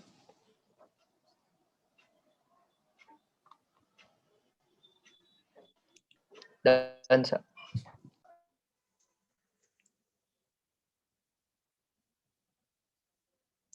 ये साथ में लिखनी भी है चीजें आपको, स्क्रीनशॉट तो ठीक है, जब तक लिखोगे नहीं तब तक कुछ याद नहीं रहेगा। अरे सर लिख रहा था, वो लास्ट का थोड़ा पार्ट रह गया इसलिए।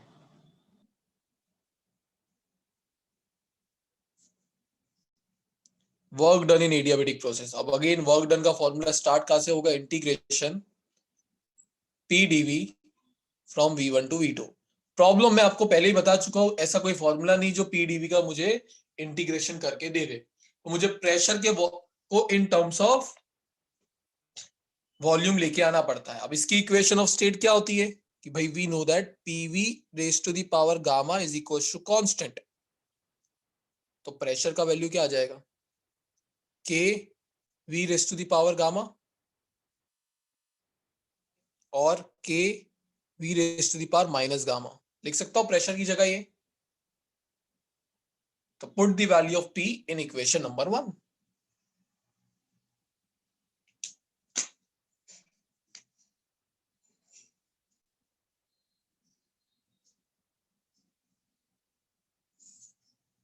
नोट्स में स्टेप्स काट के दिए हुए हैं, ये मान लिया है कि आपको आ जाएगा, मैं एक एक स्टेप्स बता रहा हूँ इंटीग्रेशन के, तो सब लिखना मेरे साथ।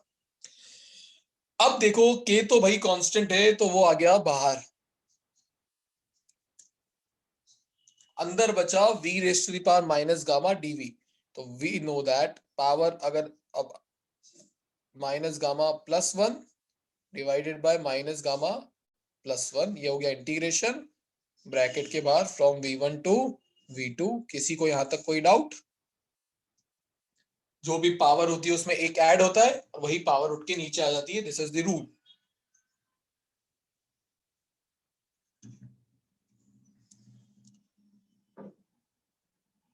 इसको बाहर जाके लिख दिया मैंने 1 माइनस गामा, और लिमिट को अगर पुट करूं तो ये क्या हो जाएगा, v2 raise to the power minus gamma plus 1 upper limit minus v1 raise to the power minus gamma plus 1। यहां तक कोई doubt?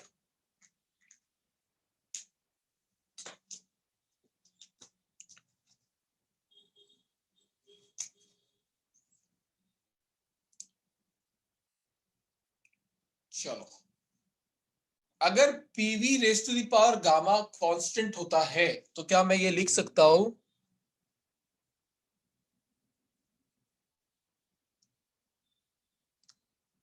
P1 V1 raise to the power gamma is equals to P2 V2 raise to the power gamma is equals to constant. लिखा जा सकता है। मतलब मेरे पास k का वैल्यू है, इस k के दो डिफरेंट वैल्यूज आ गए मेरे पास, P1 V1 raise to the power gamma और P2 V2 raise to the power gamma. तो इस k को मैं अंदर मल्टीप्लाई कर रहा हूं, तो ये क्या हो जाएगा, 1 डिवाइडेड बाय 1 माइनस गामा, और यहां पर हो जाएगा k V2 raise to the power minus gamma dot V2 raise to the power 1। लिख सकता हूं क्या ऐसा? मैंने इस पावर को ब्रेक कर दिया, तो माइनस k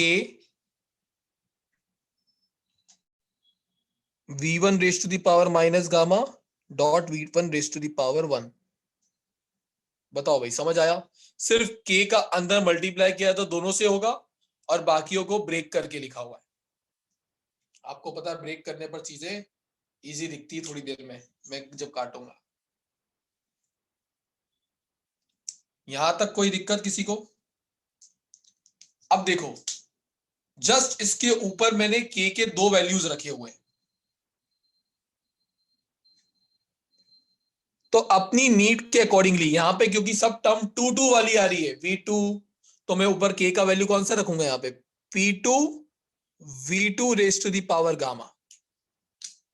बाकी ये as it is v2 raise to the power minus gamma dot v2 raise to the power 1 minus, अब यहां पे k का कौन सा वैल्यू रखूंगा, 1 वाला, तो वो हो जाएगा p1 v1 raise to the power gamma, और बाकी सब एज इट इज।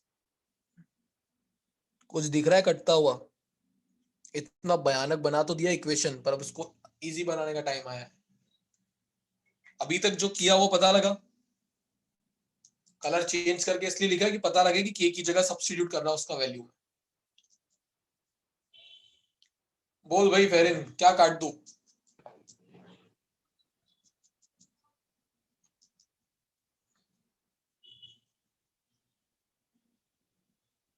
अरे यार इजी है यार, सर P2 V2 और P1 V1। वो तो ही ना काट दूंगा। बोल भाई, ये तू बोल।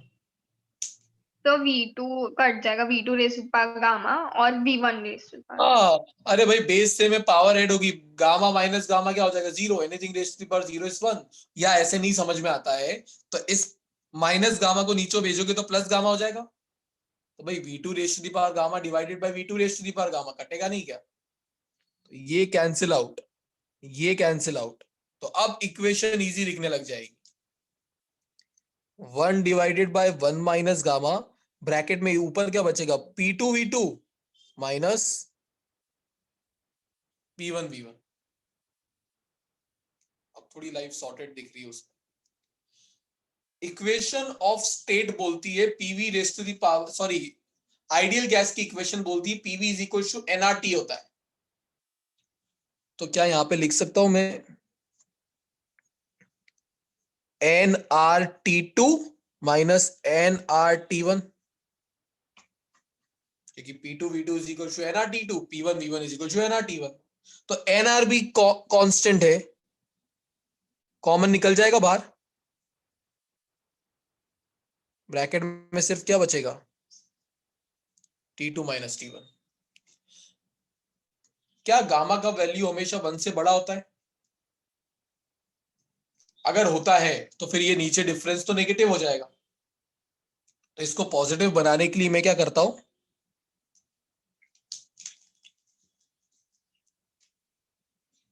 एन आर नीचे लिख देता हूं गामा माइनस 1। बट ऐसा रूल तो है नहीं, अपनी इच्छा हुई तो गामा माइनस 1 लिख दूं। अगर नीचे से माइनस कॉमन निकाला है तो ऊपर से भी निकालना पड़ेगा। तो ऊपर T2 की जगह क्या लिख दूंगा मैं, T1 माइनस T2। दोनों साइड से माइनस कॉमन निकाला और काट दिया। This is your final work done का फॉर्मूला इन एडियाबेटिक प्रोसेस। अब सोचो, एक एक स्टेप मैंने बताई इसलिए कि आपको कंफ्यूजन बाद में ना हो। सिर्फ नोट जितनी बताता तो आधी खा जाते।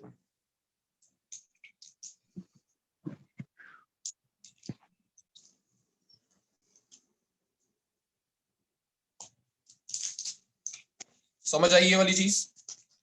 अब देखो यहां से मैं क्या कंक्लूजन निकाल सकता हूं। अगर work is done by the gas हो, work done by the gas positive होता है फिजिक्स में, work done by the gas होता है पॉजिटिव।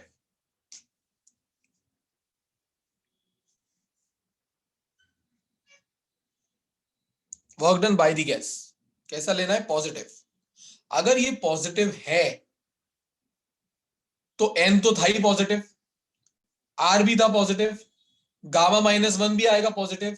तो इसको पॉजिटिव बनाने के लिए T1 को T2 से बड़ा होना पड़ेगा।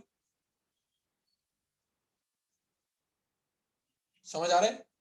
तभी तो डिफरेंस पॉजिटिव आएगा। तो अगर work done by the gas हो तो इनिशियल टेम्परेचर हमेशा फाइनल से ज्यादा होता है। याद रख पाओगे?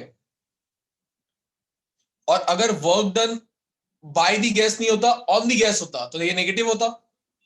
तो इस वर्क डन को नेगेटिव एक ही चीज बना सकती है, ये डिफरेंस, बाकी सब तो पॉजिटिव ही है। तो उस केस में T2 को T1 से बड़ा होना पड़ेगा। नीचे नोट में लिखा भी है डेरिवेशन।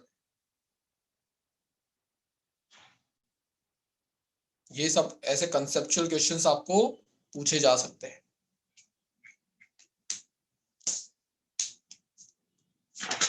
क्लियर है?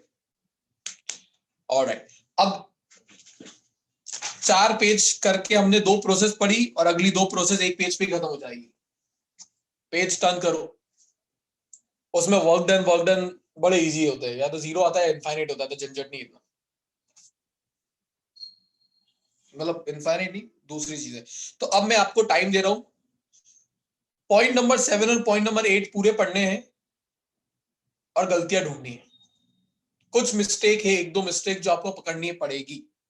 तो एक एक लाइन अच्छे से पढ़ो और बताओ कहां पर आपको लगता है कि मिस्टेक हो सकती है आपके अकॉर्डिंगली। पॉइंट नंबर 7 और जो चीज समझ नहीं आ रही है वो भी पूछो।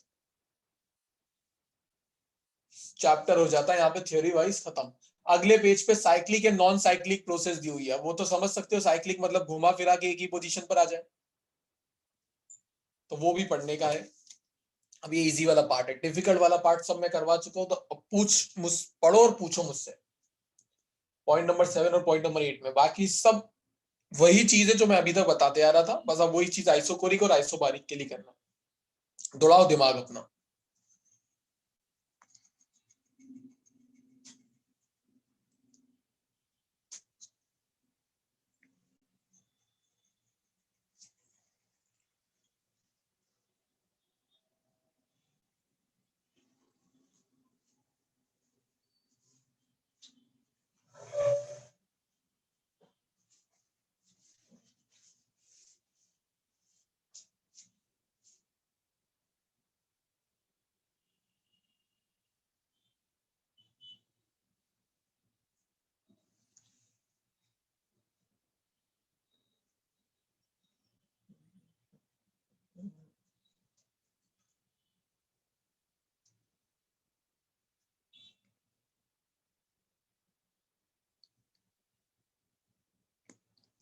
वेनेसडे को चैप्टर 13 का स्लॉट है, वो अटेंड करो। एंड न्यूमेरिकल्स के लेक्चर अपलोड हो गए उसके। सर मतलब मैंने 13 को किया था तो सर उसमें पूरा नहीं हुआ था। एक एक टॉपिक छूटा हुआ है ना, सिर्फ लास्ट मीन फ्री पाथ वाला। हाँ कुछ वही छूटा था। हाँ एक ही है वो, उसका आपको मिल जाएगा वीडियो। वैसे तो पता नहीं, इस बार आधी जगह पे लिखा होता है मीन फ्री पाथ सिर्फ कंसेप्ट बताना है, डेरिवेशन उन्होंने सिलेबस से निकाल दिया, पर ऐसा हम मैं मान के नहीं चल रहा हूँ। पूछ लिया तो हम पूरा ही कर लेने का बेटर है।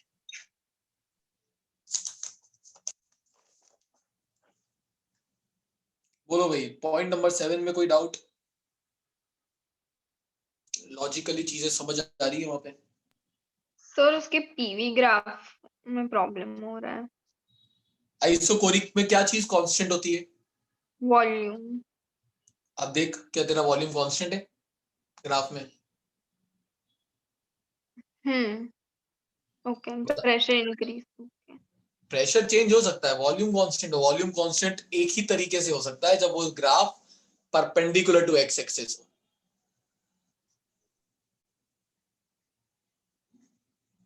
गुड। और कुछ और डाउट बताओ। सर हम्म सर फ्लोट जो दिया है ना 4th पॉइंट, हम्म उसमें delta Q is equal to delta U, U मतलब क्या रिप्रेजेंट करेगा यहाँ पे? First law of thermodynamics. अरे भाई, अगर वॉल्यूम का कोई चेंज ही नहीं हो रहा है, वॉल्यूम सॉरी हाँ, वॉल्यूम अगर कांस्टेंट है तो चेंज इन वॉल्यूम तो जीरो हो जाता है ना। ये सर मैं सेकंड लाइन की बात कर रहा हूँ, delta Q is equal to delta U. हाँ वही तो बताना चाह रहा हूँ मैं कि अगर फर्स्ट लॉ ऑफ थर्मोडायनेमिक्स का ये एक्सप्रेशन होता था जिसमें डेल्टा डब्ल्यू जीरो हो गया, क्योंकि वॉल्यूम चेंज नहीं हो रहा है, तो ये पूरा टर्म जीरो, तो फिर बचेगा क्या? सिर्फ डेल्टा क्यू इज इक्वल अच्छा to delta okay. U. That okay sir. Mean जो भी हीट आप सिस्टम को दोगे वो सिर्फ सिस्टम का क्या बढ़ा सकती है? टेम्परेचर। कुछ वर्क नहीं करवाएगी उससे, वर्क डन जीरो ही रहेगा। ओके। सिर्फ इंटरनल एनर्जी को बढ़ाया जा सकता है उस केस में, वर्क डन कुछ नहीं होगा, क्योंकि आप वर्क होने ही नहीं दे रहे हो, वॉल्यूम चेंज होने ही नहीं दे रहे हो, वॉल्यूम को कांस्टेंट रखा है आपने।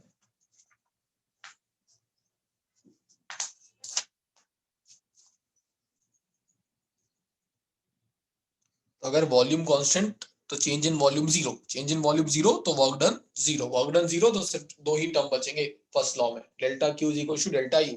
पता लगा केवल? पक्का? कंफ्यूजन दिख रहा है तेरे शक्ल पे? कुछ है तो पूछ ले। नहीं सर ये तो पता चल गया। ठीक है, और कुछ दिल की बात हो तो डिस्कस कर ले।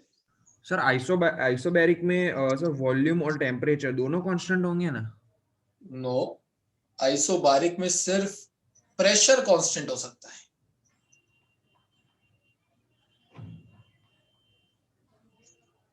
तो उसका वो इक्वेशन ऑफ स्टेट एक बार समझाओ ना आइसोबैरिक का। पीवी इज इक्वल टू होता है NRT, pressure constant, n constant, R constant, तो मैं बोल सकता हूं volume is directly proportional to temperature. आ गया सर, समझ गया। गलती तो ढूंढो, दोनों में गलती क्या थी? साला ऊपर भी इमूवेबल लिखा हुआ है, नीचे भी इमूवेबल लिखा हुआ है, प्रोसेस अलग। एक चीज बताओ, अगर प्रेशर को कांस्टेंट रखना है आपको, सर वॉल्यूम इंक्रीज करना पड़ेगा, मतलब यहाँ पे नीचे जो कंडीशन पॉइंट नंबर 8 में, वहां पिस्टन शुड बी मूवेबल होना चाहिए, इमूवेबल नहीं, मूवेबल।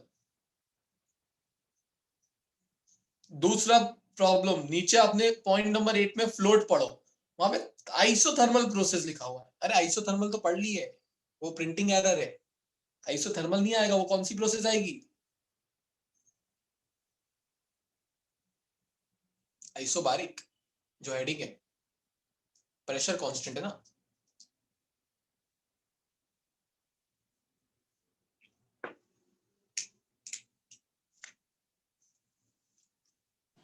सर कहाँ दिया है?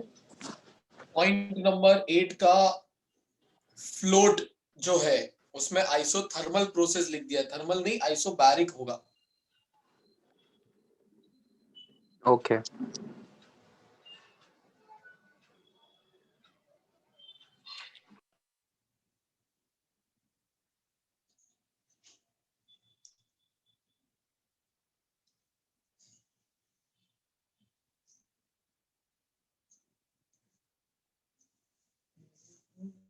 डन।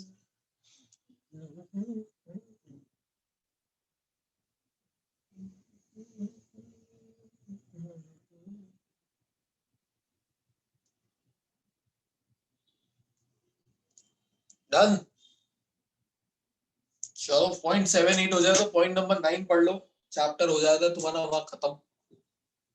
अगली क्लास पढ़ लो, अभी ये तो अभी खत्म कर लेना, नेक्स्ट क्लास में हम इसके न्यूमेरिकल्स और तो एक दो चीज और बता दूंगा वो करेंगे। और नेक्स्ट वीक में आपका टेस्ट भी है। कौन सा टेस्ट है? तो ग्रेविटी है उसमें, ग्रेविटेशन। ग्रेविटेशन और दूसरा पता नहीं। ग्रेविटेशन एंड चैप्टर 11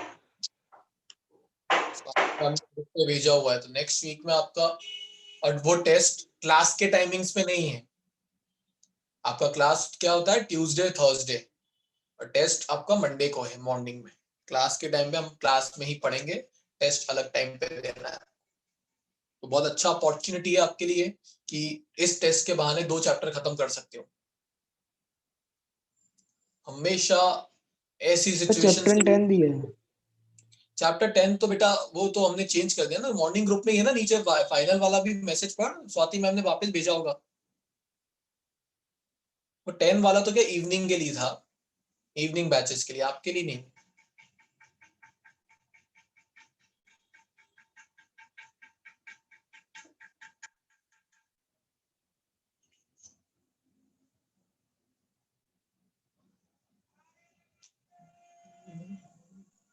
हाँ सर। तो 31 जनवरी के पहले सिलेबस कंप्लीट करने का आपके पास बहुत अच्छा मौका है।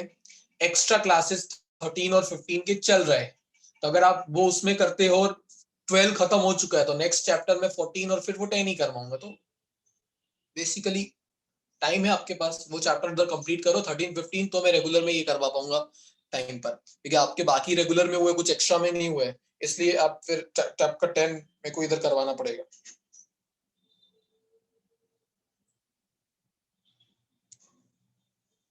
क्योंकि जितनी जल्दी करोगे उतना ज्यादा रिवाइज कर पाओगे, उतनी बार चांसेस है दूसरी बार रिवीजन रखा तो सुन पाओगे, अपने आप को ज्यादा टाइम दे पाओगे एग्जाम से पहले। ये सिंपल सा रूल है।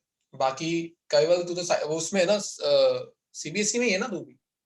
गुजरात बोर्ड में सर। गुजरात बोर्ड, तो तेरा तो एग्जाम, चलो तेरे को तो बहुत टाइम है, तो बहुत मौके और मिल जाएंगे रिवीजन करने के। सर वो पहले के चैप्टर्स भी खत्म कर रहे हैं ना। स्टिल हाँ कल सर। टाइम है, जून में है तेरा एग्जाम। Yes sir. सर हमारा फाइनल एग्जाम फरवरी के बाद मार्च के मिड वीक में। तू भी तो गुजरात बोर्ड में, मार्च में कैसे हो सकता है तेरा? सर पता नहीं सर, स्कूल में से ऐसा मैसेज आया था। ऐसा स्कूल कर सकते हैं तुम्हारे गुजरात यूनिट बोर्ड में? टेस्ट होगी सर। फाइनल फाइनल पता नहीं सर, एचबीके में से ऐसा मैसेज आया था सर। नहीं, होना नहीं चाहिए, बट हाँ हो जाए तो अच्छी बात है, जल्दी खत्म होगा, क्योंकि 15 मार्च के बाद तो 12th तो स्टार्ट करना पड़ेगा, नहीं तो पता लगा 12th में पीछे हो जाओगे। इसलिए सफिशिएंट टाइम है, 15 मार्च के पहले अपने सिलेबस को जोरदार कर डालो, स्पेशली फॉर गुजरात बोर्ड, कि आपको फिर सिर्फ रेगुलर बेसिस पे थोड़ा रिवीजन करते रहना पड़े। सीबीएसई वालों के तो फरवरी एंड मार्च तक आ ही जाएंगे, तो बाकियों को इसलिए बोर्ड 31 के पहले करके रखोगे तो फायदा होगा कि बाद में वापस से सुन पाओगे, दूसरी बार अगर हो रहा होगा तो सुन पाओगे क्लासेस में। तो ये एक्स्ट्रा क्लासेस इसलिए रखे इतने सारे कि हम 4 बार रेडी है पढ़ाने को, आपको एक बार आके किसी में अटेंड कर लेना चाहिए, और फ्री हो तो 2 बार कर लो, फ्री हो तो 3 बार कर लो, जितनी बार सुनोगे उतनी बार चीजें समझ आती जाएगी, और खुद का सेल्फ स्टडी वाला पार्ट कम होता चला जाएगा। स्टूडेंट ऐसे ही करते थे, अब खुद से स्टडी नहीं हो रही हो तो जाके सुन लो, सेल्फ स्टडी 2 बार सुनोगे 3 बार सुनोगे तो अपने आप ही इच्छा हो जाएगी, नहीं अब तो आ गया, अब तो सिर्फ करना है एक बार प्रैक्टिस। कोई डाउट है पॉइंट नंबर 9 में? पूछ लो।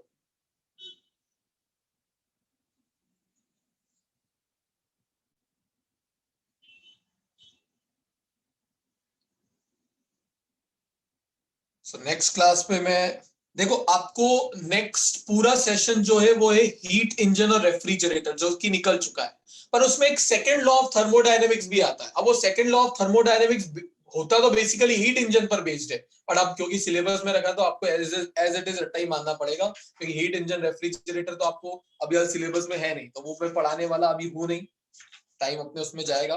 तो नेक्स्ट क्लास में मैं आपके साथ डिस्कस कर लूंगा सेकंड लॉ ऑफ थर्मोडायनेमिक्स क्या है। 2 स्टेटमेंट है उसके, 2 अलग अलग साइंटिस्ट, वैसे 2 से ज्यादा होते हैं, Kelvin Planck statement, Clausius statement. बड़े इजी पपलू से स्टेटमेंट है, याद ही रखने हैं। और चैप्टर के न्यूमेरिकल खत्म कर देंगे। न्यूमेरिकल 3 न्यूमेरिकल ही होंगे, 3 4 न्यूमेरिकल दोनों सेशन में।